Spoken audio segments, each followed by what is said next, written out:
Hello, everyone. Welcome to the Great English Podcast. I'm Mark. And I'm Catherine. We're here to teach you English words and phrases in a very easy and enjoyable way. We want to make learning English fun and effective for you. Today, we will explain 5 English words and phrases. The first word is to unpack. The second one is to be curious. Then, we'll continue with to be rare and to settle down. The final phrase is a piece of cake. Okay, let's start with the first one, to unpack. To unpack means to take things out of a bag, box, or suitcase after you arrive at your destination. For example, when you return home from a trip, you need to unpack your clothes, toiletries, and souvenirs. Exactly. Like when you get home from a vacation and you need to put your clothes back into your wardrobe. Catherine, can you give us an example dialogue using the word to unpack? Sure, Mark. Here is an example of dialogue between two friends who have just returned from a trip. Have you unpacked your suitcase yet, John? Not yet, Sarah. I always unpack at the last minute. What about you? I unpacked yesterday. I like to be organized. That's smart. Can you help me unpack? Of course, John. Let's make sure you don't forget anything. That was a useful example. The word to unpack was used several times in the dialogue. Yes, it was, Mark. What do you usually unpack first when you return from a trip? Well, Catherine, I usually start with my clothes. I like to get them back in the wardrobe as soon as possible to avoid wrinkles. Then, I unpack my toiletries and other essentials. I see. I usually start with my souvenirs and gifts. I love to reminisce about the trip while unpacking those items. That's interesting. Everyone has their own way of unpacking, I guess. Exactly, Mark. There's no right or wrong way to unpack. It depends on your preferences and priorities. All right, let's move on to the next word. The second word is to be curious. To be curious means to have a strong desire to know or learn something. If you are curious, you are eager to explore new things, ask questions, and seek knowledge. That's a great explanation, Catherine.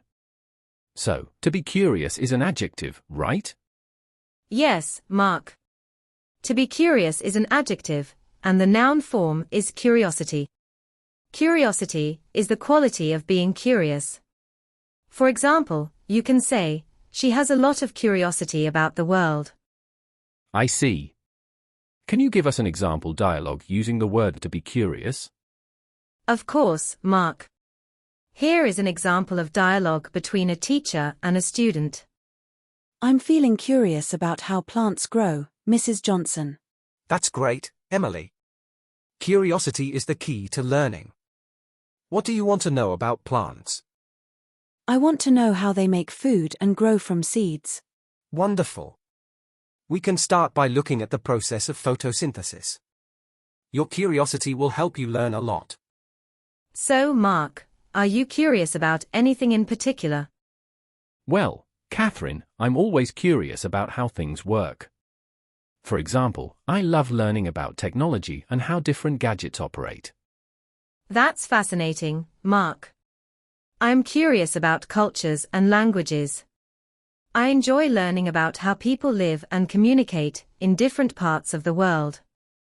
Curiosity is indeed a wonderful trait. It keeps our minds active and open to new experiences. Absolutely, Mark. Being curious helps us grow and learn throughout our lives. Okay, let's move on to the next word. The third word is to be rare. To be rare means something that is uncommon or not often found. If something is rare, it is unique and not seen frequently. Yes, like finding a 4-leaf clover, which is considered rare because it doesn't happen very often. Can you give us an example dialogue using the word to be rare? Sure, Mark. Here is an example of dialogue between two friends discussing a rare event. Did you hear about the lunar eclipse last night, Emma? Yes, I did, Lucas. It was amazing. Lunar eclipses are so rare. I know, right? It only happens a few times a year. We were lucky to see it. Definitely.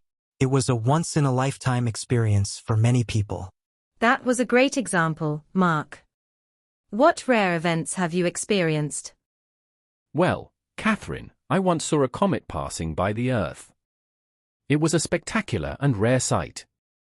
How about you? I once saw a double rainbow after a storm. It was so beautiful and rare. Wow, that sounds amazing.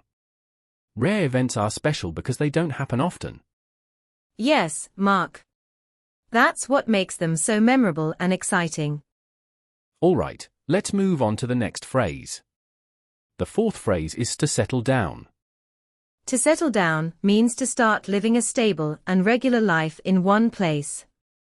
It often refers to getting married, starting a family, or finding a permanent home. Exactly, Catherine. For example, when someone says they want to settle down, they usually mean they want to establish a stable and long-term lifestyle. Can you give us an example dialogue using the phrase to settle down? Of course, Mark. Here is an example of dialogue between two friends talking about their future plans. Do you think you'll ever settle down, Chris? I think so, Anna. Maybe in a few years. I'd like to find a nice place to live and start a family. That sounds like a good plan. I'm thinking about settling down soon too. It's a big step, but it's exciting to think about building a life with someone. Definitely. Finding the right place and person to settle down with is important. That's a great example, Catherine. Do you have any plans to settle down soon? Well, Mark, I'm not in a rush, but I do hope to settle down eventually. I'd like to find a place where I feel at home and can build a future. I understand, Catherine. Settling down is a personal decision and everyone's timeline is different. Absolutely, Mark. It's all about finding what makes you happy and comfortable. Okay, let's move on to the final phrase. The fifth phrase is a piece of cake. A piece of cake is an idiom that means something is very easy to do. If you say something is a piece of cake, you mean it's simple and not difficult at all. That's a great explanation, Catherine. So, a piece of cake is an idiom, right? Yes, Mark. A piece of cake is an idiom, which means the meaning of the phrase is not literal. For example, if someone says, "That test was a piece of cake," they mean the test was very easy. I see. Can you give us an example dialogue using the phrase a piece of cake? Of course, Mark. Here is an example of a dialogue between two students discussing their homework. How was the math homework, Ben? It was a piece of cake, Amy. I finished it in no time. Really? I thought it was going to be difficult. Nope, it was really easy. Once you understand the formulas, it's a piece of cake. That was a good example, Mark. Do you have anything that you think is a piece of cake?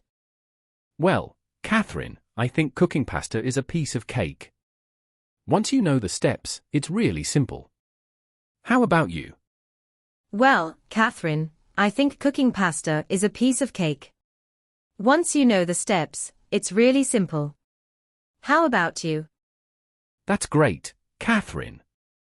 It's wonderful when you find something that comes easily to you. Absolutely, Mark. Everyone has different things they find easy, and that's what makes us unique. And that's the end of our podcast today. We hope you enjoyed it and learned some new words and phrases.